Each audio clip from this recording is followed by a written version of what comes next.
Kratos is a lean, mean, god-killing machine, just like the Tarnished, actually. So today we're going to go through my Kratos build for Elden Ring, and boy, is it a good one. We've got Blades of Chaos, the Leviathan Axe, and girl, let's go. This is the next themed New Game Plus build that I'm doing in this little build series. Go and check out the Bloodborne one if you haven't already. And if you've got any ideas for any of these kind of builds, let me know in the comments down below. So let's start out with our grumpy main man Kratos. Now, this is obviously because God of War Ragnarok is coming out, and Kratos uses two main weapons in God of War. We're focusing on the God of War 2018, by the way, the Blades of Chaos and the Leviathan Axe with his shield.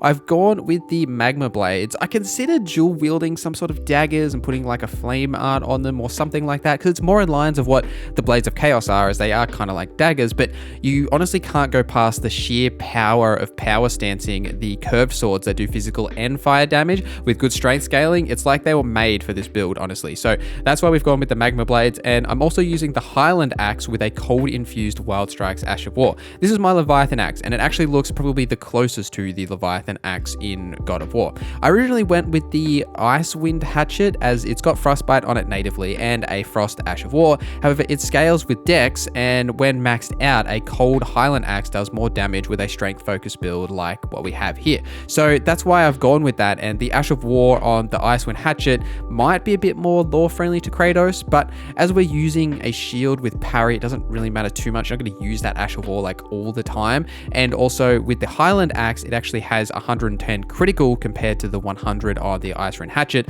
So when you do initiate a parry and you can follow up with that critical hit, you get that little bit more damage from the Highland Axe anyway. So overall, it scales better, you can get the better critical hits, and you can put the cold Ash of War on it, plus the physical and magic damage it'll do. So it's just got more options going for it, and it's just like better all around. So that is why we went with the Highland Axe. So basically this build revolves around using the Magma Blades and spinning to win with its Ash of War, and also the fast attack speed that they do have to melt enemies. But there is times when a good shield can keep you alive, and parrying to critical hits is never a bad idea if you can land the parry. Unlike me, I am absolutely terrible at it. To kind of complete this setup, I wanted to include Atreus somehow, and I'm using Latina the Albinauric as my spirit ashes to simulate kind of like that Atreus. Now, unfortunately, in Elden Ring and the lands between, you can't have your son follow you around and shoot arrows for you. So Latina is the closest thing we've got. Now, she is a stationary turret, basically, that'll just sit there and fire arrows at everything that comes in her path.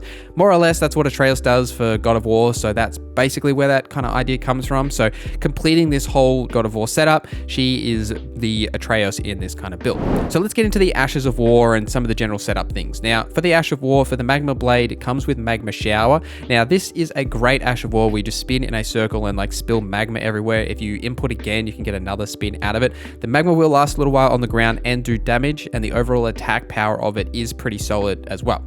Now, for this build, I haven't put a lot of points into Faith, and the more points you put into Faith, the more damage the Magma Shower will do. However, it's not necessarily required, because the weapon itself, when you just use your normal attacks, it does scale with strength better. So it doesn't really matter too much that we're just like hitting the bracket of Faith, but if you wanted to really like max out your usage with Magma Shower, you probably want to put some more points into Faith. On my shield, and you can really use any shield, I'm just using a standard parry.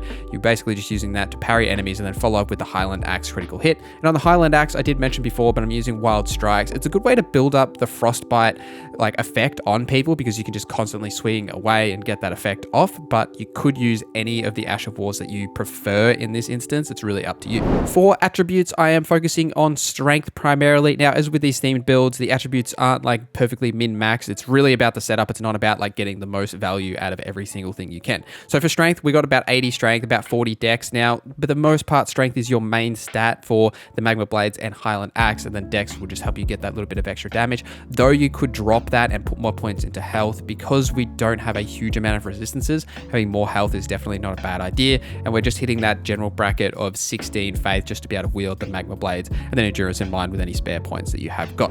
Now, for the gear, there's a few things you need to be able to maximize your Kratos looking Tarnished, so we'll go through these. The dual wielding Magma Blades is first. These come from the Volcano Manor. There are two guys here like very close to each other that you can farm, but strap in. It has a very low low drop rate, so make sure you get your arcane up and settle in for the long haul to take your time to get these. It took me about 2 hours to get both. I got one after about 45 minutes. It took me ages to get a second one, so be mindful of that if you are going to farm these out. The Highland axe is pretty easy to nab. It just comes from Stormvale Castle. You've probably already picked this up without even realizing. For armor, Kratos doesn't wear a helmet, so we aren't either, and we're wearing the Champion's Pauldron, which is the starter armor for the hero. You can grab this in South Caelid from a merchant there. The Zamo gauntlets are really good as well. They kind of look like the Blades of Chaos, like the wraps around his wrists, so they're perfect for this kind of like cosplay-ish look for Kratos, so you can go with them. And I think I'm just wearing the scaled gauntlets here. It doesn't really matter too much about your pants.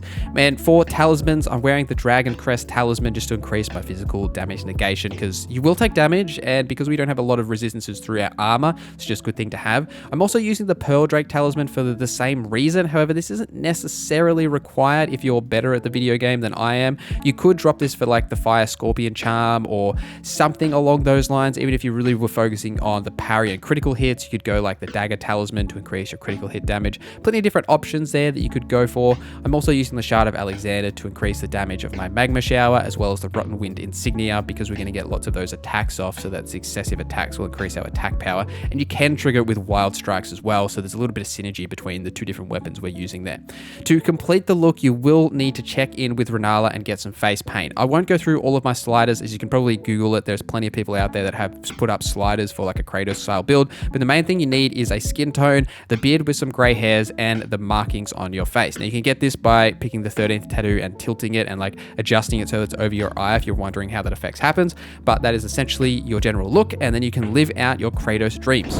For generally playing this build, I will typically start most fights with the Magma Blades and a Magma Shower just to deal a decent amount of damage early in the fight, and you can often melt enemies, especially bosses when they're going through that like initial setup where they're like, oh, we're gonna fight. You can just like melt through them before they even actually attack you with the Magma Shower and the effects it leaves on the ground. They'll like walk over it as they're coming to you, and you can just like follow up with your general attacks. The power stancing attacks are huge and do so much damage because of the physical and fire damage. Now, if you really wanted to get like into the min-maxing of this build, you should be running Flame Grant Me Strength, because we do have the faith to use it, and it also increases your physical and fire damage. However, I have never in my life seen Kratos cast Flame Grant Me Strength or Golden Vow or any kind of incantations before.